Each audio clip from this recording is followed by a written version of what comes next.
This is the Whole Care Network.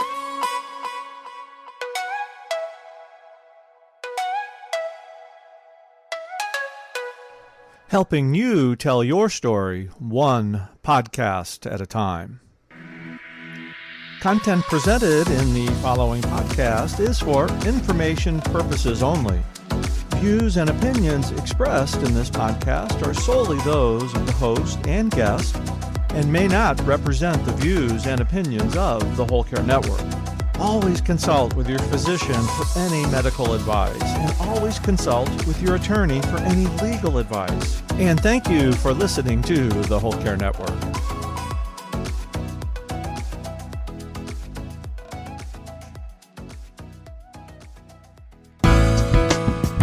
Everybody, no matter if you're 18, 80, 90, 100, you should have a doula. You should have a doula on your speed dial as part of your favorites on your phone. You should have a doula, a part of that team with you.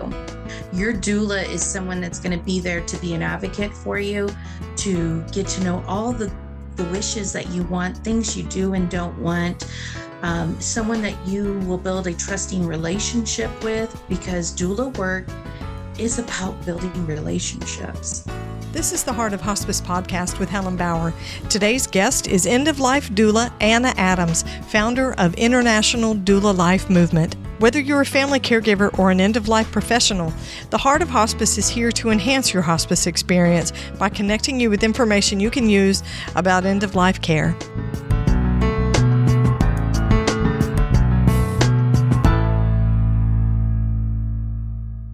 Today's episode is sponsored by Odonata Care. Odonata's motto is, "Care is treatment." They have a mission to transform the end-of-life experience for the patient and caregivers through education and support. Odonata Care is revolutionizing the hospice experience with their booklet, The Care Plan, A Path to Comfort for the Hospice Patient, along with 50 free YouTube videos that teach the basics of bedside care. Visit thecareplan.net for more information. The sponsor for this episode of The Heart of Hospice is National HME. National HME is a direct service hospice durable medical equipment company. Using their proprietary software, Hospice Cloud Pro, providers can enter new patient information, order equipment, arrange pickups, and obtain real-time reporting, including order status and much more. National HME excels at providing service with care and empathy. To learn more, visit nationalhme.com. Now, here's today's episode. So you're probably going to hear some words today in my interview with my guest that you haven't heard before. Doula, weird word. End-of-life doula, death doula. If you're a hospice or an end-of-life worker, then yes, okay, maybe you already know what that is. But if you're a person who's never heard of a doula before, you're going to get all the information and education you need today from my guest. Anna Adams is a certified end-of-life doula. Anna was a CNA as a younger person, and her first experience with hospice was with her best friend, who asked Anna to help her care for her cousin. Since then, she's cared for and helped thousands of families that were going through their own end-of-life journeys. She's worked in a hospice inpatient unit and as part of a hospice crisis care team. She is a certified end-of-life doula and an end-of-life educator. She currently works with 2 hospice agencies in San Antonio, Texas. She's the owner of Savior Doula Services and the founder of the International Doula Life Movement. You're going to get an education today on what a doula does, how they work with seriously ill and terminally ill people, and just an all-around picture of the role of a doula and the potential, the possibilities for things that they can do to support a person and a family through a serious illness. So here's my conversation with Anna Adams of International Doula Life Movement.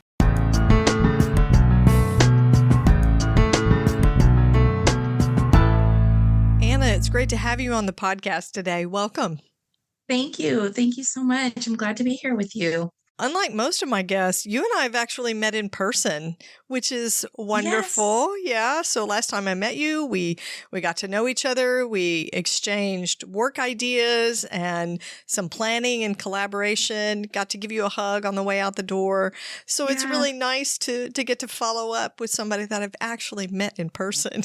It's a wonderful. It's not often that I get to talk to somebody that's actually not that far away. 6 hours in the podcast world, that's not that far away. So it's nice. It's awesome. Okay, Yeah. so here's an icebreaker question just so my listeners can get to know you. So you live in San Antonio, Texas, which is one of the most historic cities in Texas. What place would you tell a visitor to go and visit in San Antonio? What's your favorite place to visit? That's a good one. I really love, we have a little historic district that's kind of off from downtown.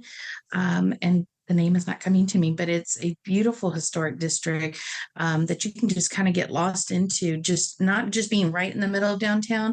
The different historic districts around there are really, really beautiful and have fabulous restaurants and little things to do. So, the food definitely in San Antonio. Wow. I mean, the historic stuff is great. The Alamo is there. There's a deep, deep history for the state of Texas and San Antonio. But the food, man, you will never be the same. Yeah, that's the place to eat. Between the barbecue and the Mexican food, you're golden for you're golden. days. Yeah, you can't miss. So we're going to be talking about something that gives you a lot of joy. A lot of joy. It's the purpose and the passion behind what you do. You are an end-of-life doula. Yes. So you work with folks who are seriously ill, those who are terminally ill, all the way up to their death, and then you work with their families afterwards. How in the world did you get into this work as a doula? Kind of unknowingly. That usually happens, I find, to a lot of us doulas. I was working with a friend of mine. Her mother, her sister had a daughter who had MS. And so I came in and I was helping with bed baths, and we just would have lovely conversations. And it was one of the most longest bed baths that I would end up going in a room and doing, because she was so young. She was in her 20s, and we would talk, and she would just really open up and share. And a few months after working with her, about 3 months or so, she went to the ER, and they discovered she had a heart condition. And so they ended up putting her on hospice, and actually ended up working. The hospice that she went on service with was actually the very first place I went and worked at as a hospice aide in their hospice, working in crisis care and in their inpatient unit. And then it just really honestly just transpired over the years. I would try to get away from it and run away from hospice world, but I kept getting pulled back. And over the years, especially as all the different changes that happens with insurances and the requirements, and just really saw that what I was already doing was that of a doula. And so I said, you know what, this is where I need to be at. And sure enough, when I stopped fighting the universe, I'm doing what I needed to be and supposed to be doing, everything has completely changed. Everything. It's just been a spiral whirlwind of good, positive changes. I think your experience like that is typical, very common among hospice people, end-of-life workers. You don't choose hospice. Hospice chooses you. Very much. Yeah. What it does is it recognizes your gifts and makes you realize that you have the willingness and the ability, the skill to step out and courage in these situations where a lot of people are very hesitant to go. So let's talk about the word doula, because it's a weird word. It's newer when it comes to healthcare, because make no mistake, a doula, a birth doula, a midwife, or a death doula or end-of-life doula, those folks are part of the healthcare continuum. They're not licensed and recognized by the government and, Medicare benefits, but that's not what we're talking about. They are part of an end-of-life team. So What would the definition be that you would give somebody for what a doula is? So a doula is someone who is holistic, who meets someone where they're at. They're non-judgmental, and they can help a family, even the client, the patient themselves, spiritually, emotionally, through a journey. And it's a very sacred space of a journey that you're walking through. Yeah, so they're a guide and a companion who is very knowledgeable. Yes, absolutely. Yes, yes. So, the word midwife, people are pretty familiar with that one. Doula, not so much. But when you think of a midwife being present for a birth, I think of a doula as being an end-of-life doula being a midwife for someone who's dying.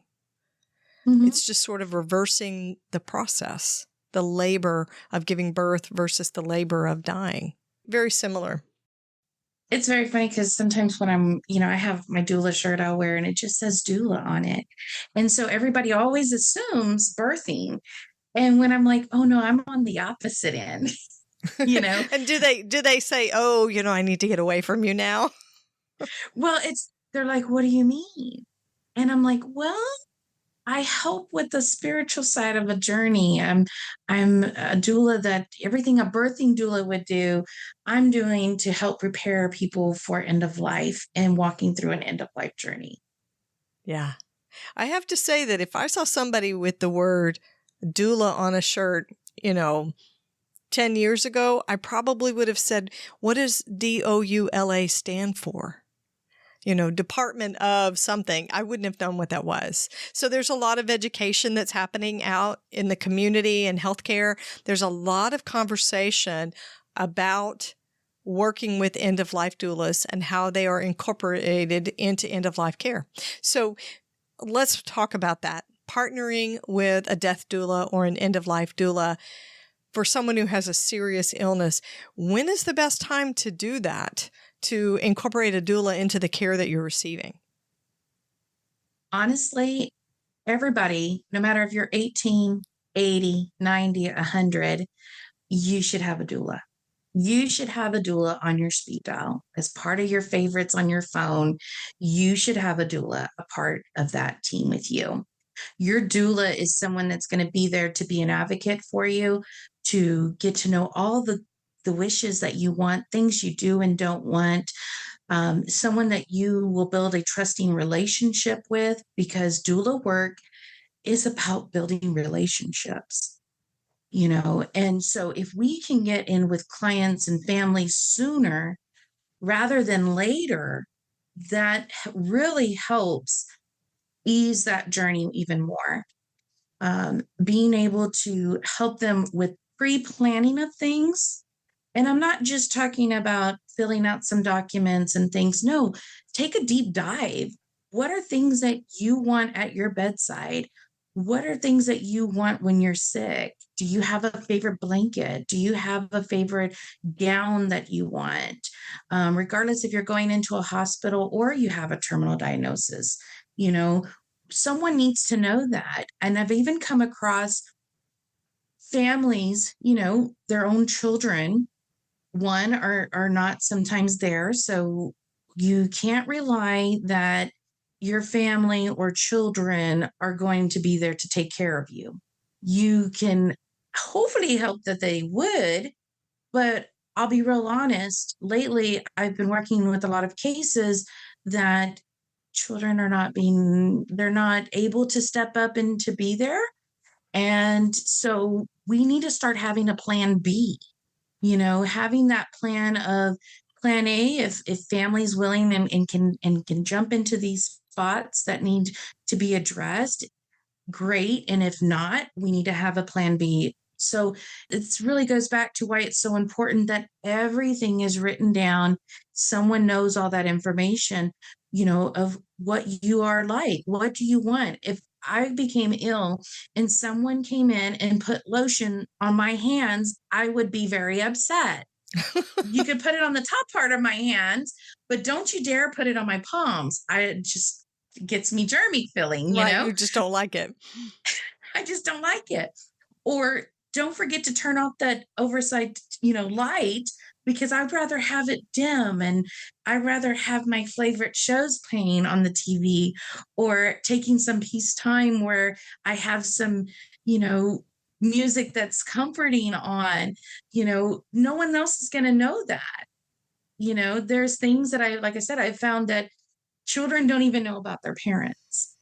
So get with a doula now while we can and we're able to talk and discuss these things. Then that way, when that time comes, when the illness comes, that doula already knows what that person's wishes are. They know, and they've built that trust and that relationship with that client and their family so that they can help make and prepare that journey to be just that much better. Those conversations are hard enough to have when you become critically ill, terminally ill, without having to tell perfect strangers over and over and over, this is what I want, this is what I need. A lot of times people come to that point in a disease or an illness, their energy is shot. Mm-hmm. Energy for communication, energy to build a new relationship and bond with somebody. Yeah. But of course, in hospice, that's what we need to do, right? We want to bond with you. So getting acquainted and being attached as part of a care team, a hospice team, an end-of-life doula, doing that earlier is so much better and so much more beneficial for a patient. And it's not just for the patient, right? The client doesn't have to be verbal, doesn't have to interact with the end-of-life doula. They can be beyond that sort of interaction and connection to the doula. But you're also supporting the family as well, right? Yeah. And preparing them and having those conversations and letting them know why it's okay to start talking, to start asking these questions, to start getting to know them. And it takes time. I always have to kind of chuckle and kind of just think, oh my gosh, when people are trying to plan things in just a matter of days, no, this planning needs to start happening sooner rather than later. And the sooner and the more time that we have to plan, the more ease of the journey it will make it. I think even as I see it too, in many cases, if I'm able to get in sooner with the client and their family, it's almost like they can start grieving it and start processing the grieving process on one hand as they're going through that planning. So now we're giving people time to process and to now think, have a little bit more of a clarity in thinking. When that time comes, we have that better clarity to say, well, mom said she wanted this, or dad wanted this, because it's already been talked about. Right. Having those earlier conversations, I think, frees up brain space, frees up emotional energy that can be focused on other things that are more important to you. And I think it's important to note that, so if you have a client that says, Anna, this is what I want when I begin to actively die, that's not chiseled in stone as they progress and change. So maybe they said, I want you to make sure I'm not short of breath. Don't ever take my oxygen off. They can change their minds. Absolutely. Any end-of-life wishes can be changed. And I think that's really important for people to know. Well, and not only that, one of the things I work with my students with is I have them do their own vigil plan book. They have a book that they go through all the questions. And one of the things that it's brought up every time we have this discussion is, wow, I really need to do this book probably about every 6 months, but for sure at least once a year. Yeah. Because we change as people. Right. Your experiences change, your viewpoint changes. So can we touch back on something you just said? Because I think this is an important part of doula work. Vigiling, being present for a vigil. Can you tell my listeners what that is and how you, as an end-of-life doula, work and support a family during a vigil? Absolutely. And, not every doula will vigil, and that's okay. And not every client may want a doula there 24/7 to vigil, and that's okay too. I find that a lot of my clients that I do vigils with are those who don't have anybody else, who maybe it's a couple and maybe they do have kids, but they're really far away and they can't make it here. Or they maybe don't have any children or don't have any close relatives around them. And it's just partners doing this together by themselves. I find that that's when I really have to step in and really be there. I may be there 24 hours. I may be there 12 hours. I let the family, and this is where I think it's very important as a doula, let the family and the client guide us through what that journey looks like. We're there to support and bring the resources, but, really sitting there. And sometimes too, I find that going in when they do have family, a group of family, because no one's knows what to do. It's what do we do? The loved one is not speaking anymore. What do we do? So a doula could be able to be that person to start those conversations, to start the reminiscing of things that have happened in the past, their favorite memories, telling the stories, can really, really happen at that moment. So sometimes the family thinks, oh, well, we've got everybody here. I'll still say, you know what? I just want to come in for an hour and just visit with everybody or just pop in and do a quick visit. And I usually find that that's at that moment when I do that pop in, that's when the movement happens is I start asking questions and then it just continues. It just flows. The conversations start to really flow. Yeah, the stories come out. Tell me about your dad. Yeah. Tell me about the work that he did, things like that. So vigiling is basically companioning, but with the intention of providing a presence. Do you work with solo agers? Do you have people that don't have anyone with them, have no partners? Has that been in your experience as well? It has. And typically at that point, if I have someone who doesn't have any support system or anybody with them, when it becomes closer to that time, if they're in a facility, great. But a lot of times I may make that referral over to our nonprofit end of life home. Here in San Antonio, we have a Abode. So I usually would make that referral suggestion out to the hospice, and then we can get the ball rolling and try to get them there. Sometimes I find that going into a vigil or being there at a vigil, there's just so many different things that happen and take place in a vigil, from the lighting to the scents to the what that person really wants in that setting and in that moment. And again, those can always change too with the family and the dynamics of things going on. The sponsor for this episode of The Heart of Hospice is Odonata Care. Odonata Care founders Nancy Hireman and Brenda Kazire are certified hospice and palliative nurses with over 40 years combined experience. They are experts in end-of-life care. Nancy and Brenda have created a 32-page booklet called The Care Plan, A Path to Comfort for the Hospice Patient. Their goal is to empower patients and their caregivers with valuable information right at their fingertips, wherever and whenever they need it. Odonata Care also offers a suite of 50 free training videos on YouTube that teaches the basics of bedside care for personal and professional caregivers. Nancy and Brenda have a mission to transform the end-of-life experience through education and support. That's why Odonata Care's motto is, "Care is Treatment." You can purchase copies of the Care Plan for yourself or your hospice agency at thecareplan.net. A new Spanish edition is also available for purchase on their website in either print or digital versions. The sponsor for this episode of The Heart of Hospice is National HME. National HME is a direct service hospice durable medical equipment company that's serious about providing excellent service through communication and coordination for providers and families. They aim to be an extension of the hospice care team and to make DME the easiest part of the hospice provider's day. Using their proprietary software, Hospice Cloud Pro, providers can enter new patient information, order equipment, arrange pickups, and obtain real-time reporting on their order status, plus much more. National HME also provides text message notifications which keep everyone up to date on when the equipment will be delivered. National understands how important communication is when it comes to every aspect of a hospice patient's care. Here's Chris Maglioka, Senior Vice President of Business Development, describing how National HME technicians stay connected with patients and families.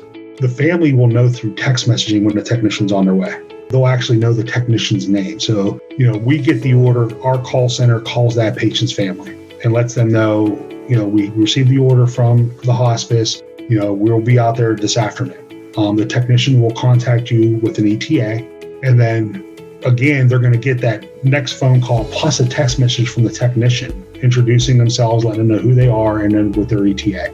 It all starts and ends with the communication part. National HME does more than just provide equipment. They provide service with care and empathy.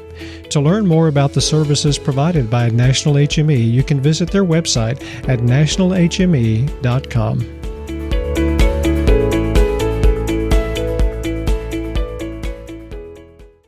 Do you provide rituals for the family to participate in? Is that something you do very often? Sometimes, yes, depending on what the family's needs are and what they're wanting. I find that a lot of our different cultural religions that do a lot of rituals, Buddhist, Muslim, different cultural will ask for different traditions. And this is a perfect time for a doula to ask questions and learn themselves, and to engage. And also it helps too if a doula will, I always tell my students, when you're doing an intake, if you ask about religion and then explore it with them, because everybody kind of does their religion traditions a little differently. And so again, education becomes a big part of vigiling too. When you're in the vigil setting, educating of what's happening, what's going on as well. Yeah, that's your opportunity because you're there. Mm-hmm. People who work in end-of-life care will tell you that we learn from every patient and every situation, every circumstance that we encounter. If you're not learning from your patients and your families, then you're not really paying attention. Exactly. Because they have a lot to teach us. Those rituals are very important to a lot of people. So let's break that down a little bit. There's religion, and then there's faith or spirituality. Some people are very religious in their spirituality, some people not religious. It just depends on what their personal preferences and belief systems are. A person who is spiritual can want rituals at end of life. That's something a doula can participate in. Have you seen that? And can you give me an example of a ritual that you've done like that? So I just actually had this happen in my personal family. We had someone that was a part of our family that was terminally ill.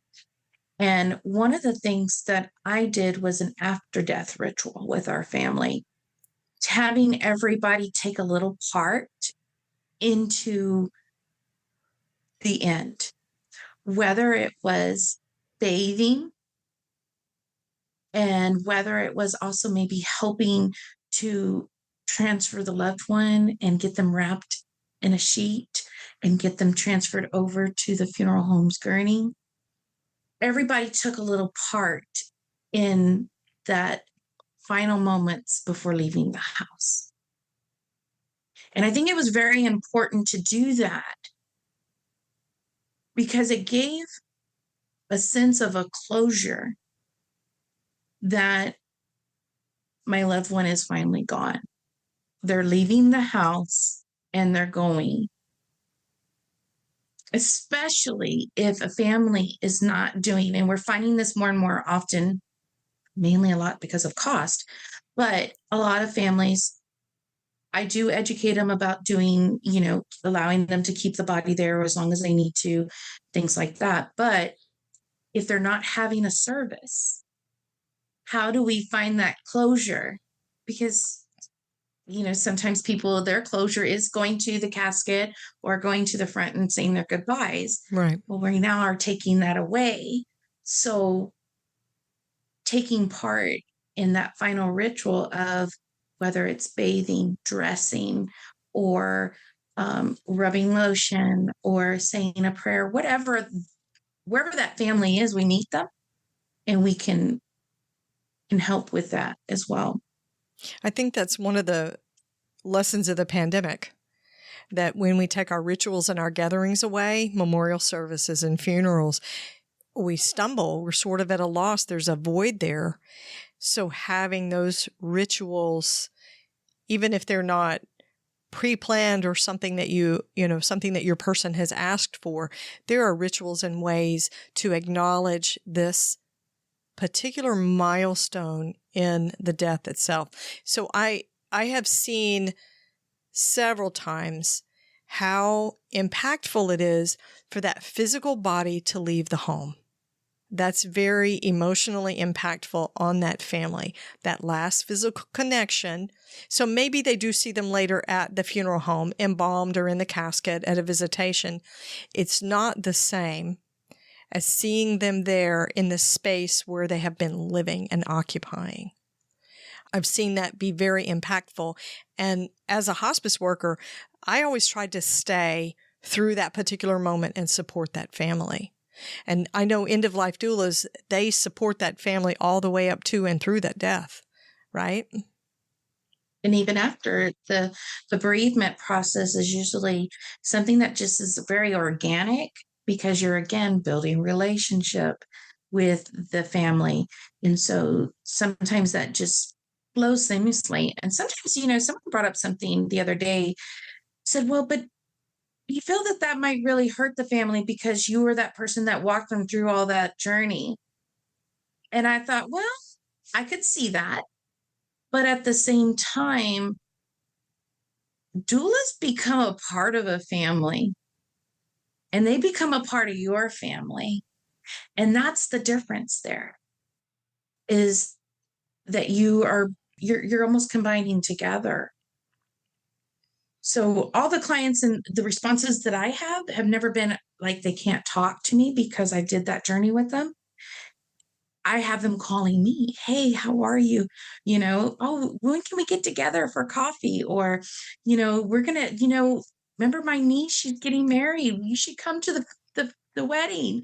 It happens. And they know that I'm that one person that they can always count on to repeat that story if they need to. Because as we all know, what happens when the person is finally gone, eventually the family is, I'd say, but tired of hearing that person reliving it or saying that same story, where as a doula, we can listen to that story a million times. Right. That's what you do. And we're just going to listen. Yeah. That's what we do. So I think it's different. I think so too. An intense experience creates a special bond.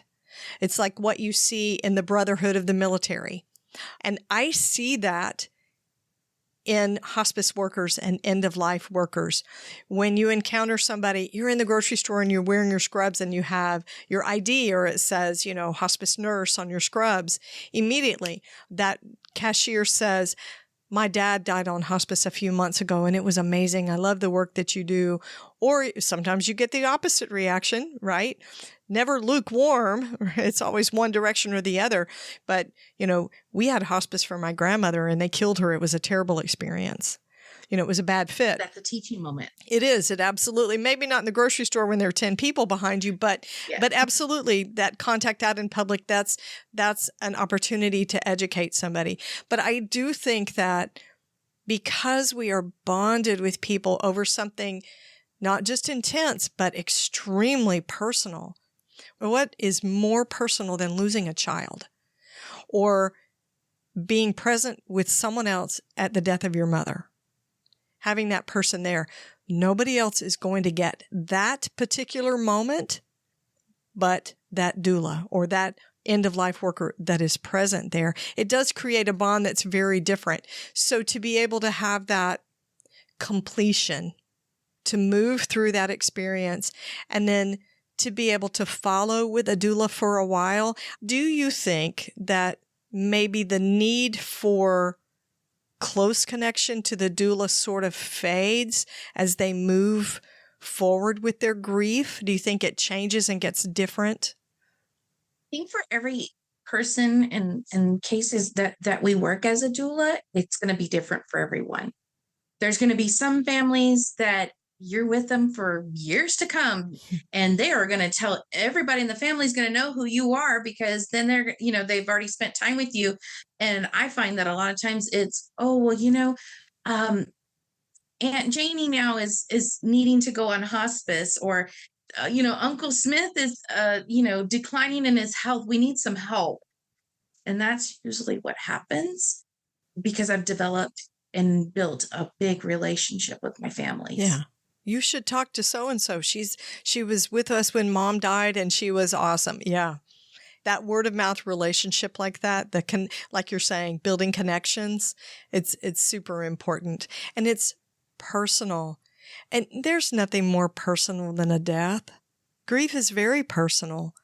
So to have someone to companion you, to sit vigil with you, and to be there and to say, not only do I know what's happening, I understand what you're going through, I'm willing to be here and look it straight in the face with you.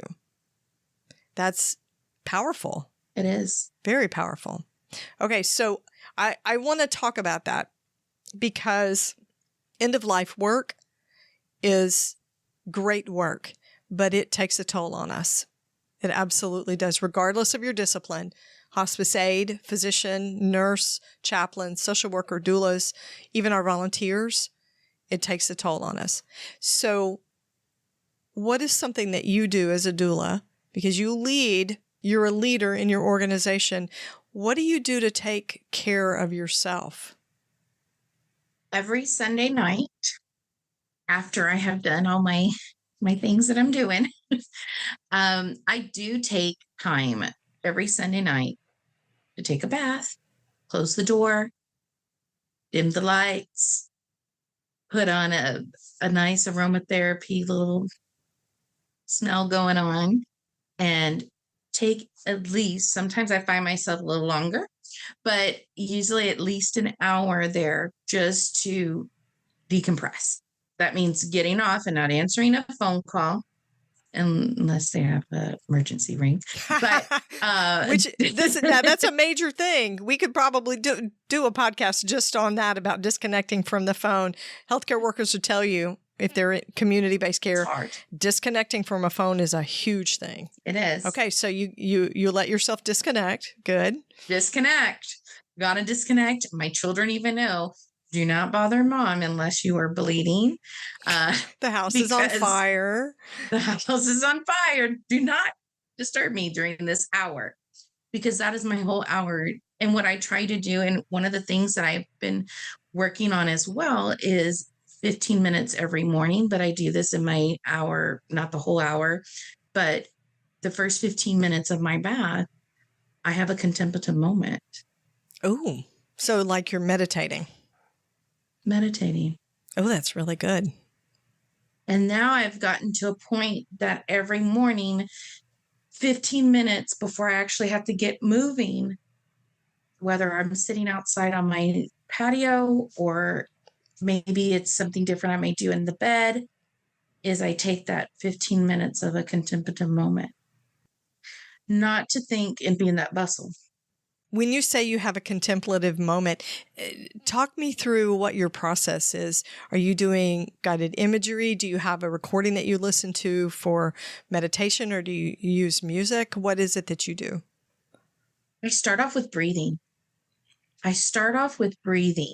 Breathing in, breathing out.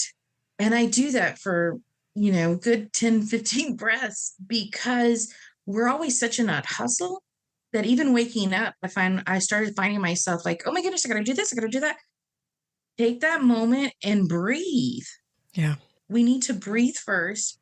And then I have a couple of little things that I found online where I just put on a video, and maybe it's a breathing and they're thinking of different things. And you have to be grounded in this work.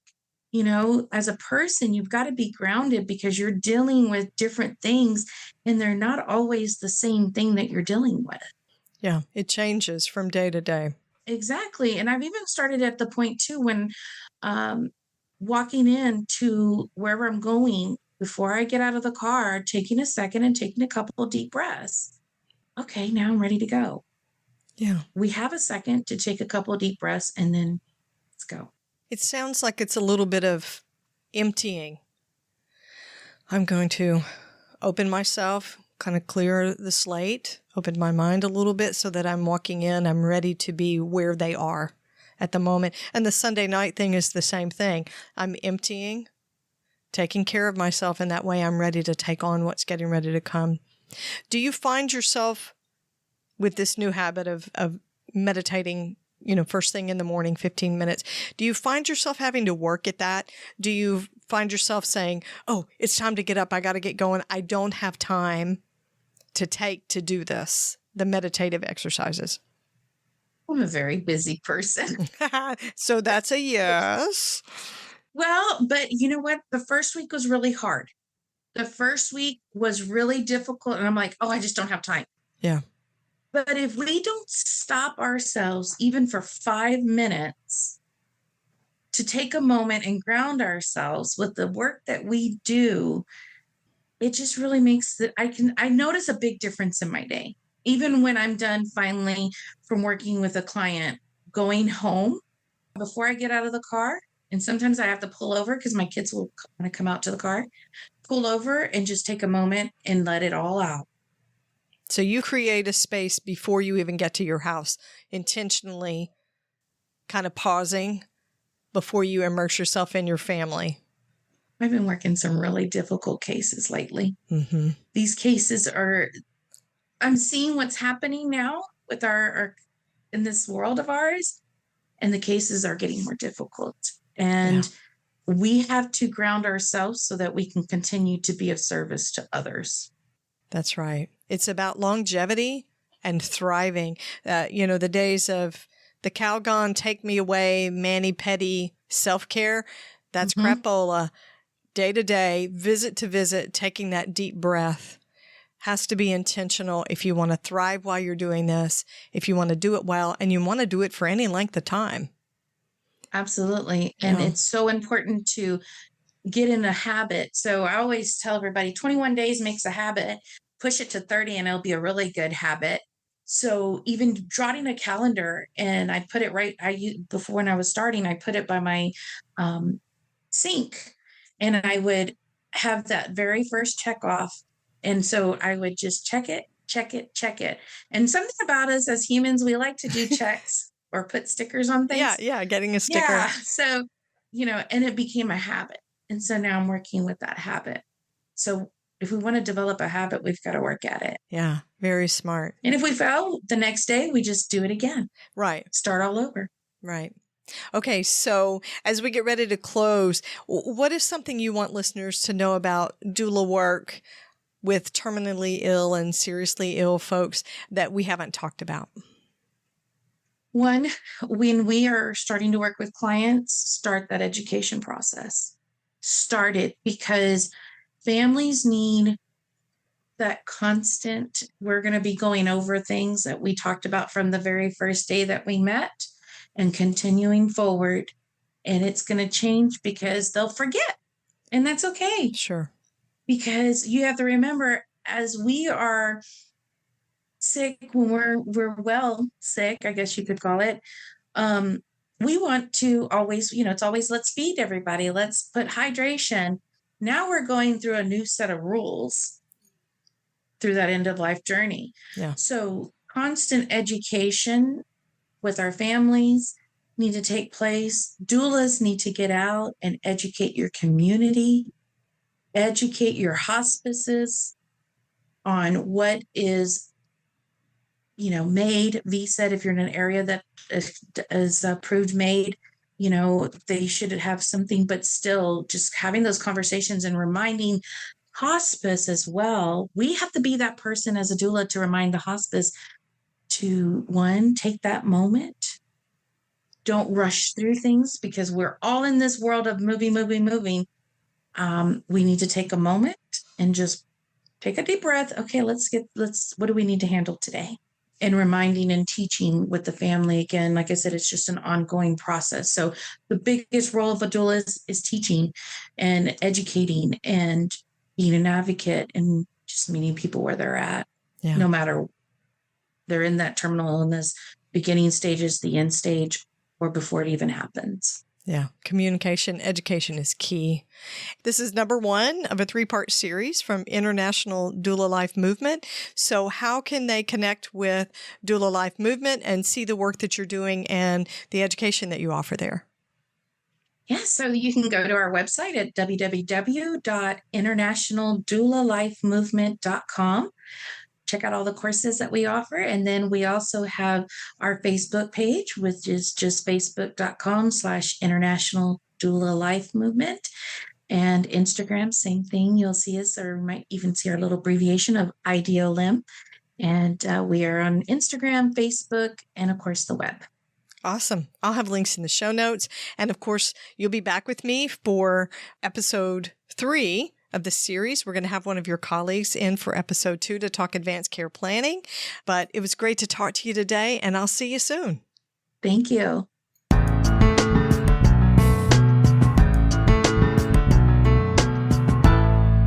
So now you can see that there's such a reflection of doula work when it comes to birthing and to dying. So many similarities. What a birth doula does at the beginning of life, the death doula does at the end of life. Companioning, advocacy, regardless of the age of the person, helping with advanced care planning, assisting in writing down the wishes and desires, and of course, encouraging that planning sooner rather than later, which is a conversation we have all the time in healthcare. Upstream planning, super important. A doula can be part of all of that. A doula also helps a family prepare for end of life, according to the wishes and according to the likes of the patient. Small things, even like music, things that make them feel clean and comfortable. A doula can do all of that. Doulas also provide vigil services. And vigiling, if that's how you say it, if that's the right word for it, being part of a vigil means to sit and companion and be present with someone for an event. And in this case, it's during the dying process. Not every family or caregiver wants to have someone there to be part of a vigil. But for a lot of families, it's very meaningful to have a doula there. And Anna says in her experience, she provides guidance as they go and explains what's happening and what's going to happen next. A lot of support. Anna also uses rituals and habits to keep herself grounded in her work as a doula. She talked about setting aside that Sunday evening, even her kids know, and she turns her phone off. And you know that's a huge disconnect for people who work in healthcare. She turns that phone off. She protects that time that she uses to take care of herself, to clean, I guess, because she's taking a bath, but to also clear her mind and do a reset for the week for the work that she's doing. Super important for thriving, for self-care, and for longevity in the work that she does. You can connect with Anna and the International Doula Life Movement at internationaldoulalifemovement.com. You can find them on Facebook, on Instagram, and YouTube. Check out their classes, the education that they provide, because they are very focused on community education, public education. Be sure to catch the next episode of the Heart of Hospice podcast. You can find more episodes on theheartofhospice.com, and don't forget to follow us on your favorite podcast platform. You can connect with the Heart of Hospice on Facebook and Instagram, and send your questions or comments by email to helen@theheartofhospice.com. And remember, no matter who you are or where you are in your hospice journey, you are the heart of hospice.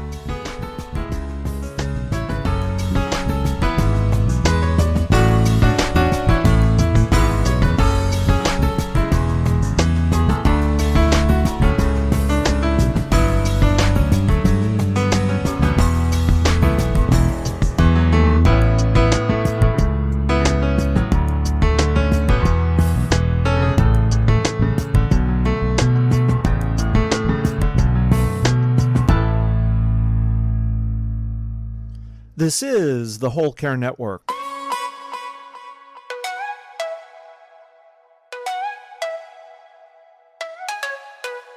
Helping you tell your story one podcast at a time.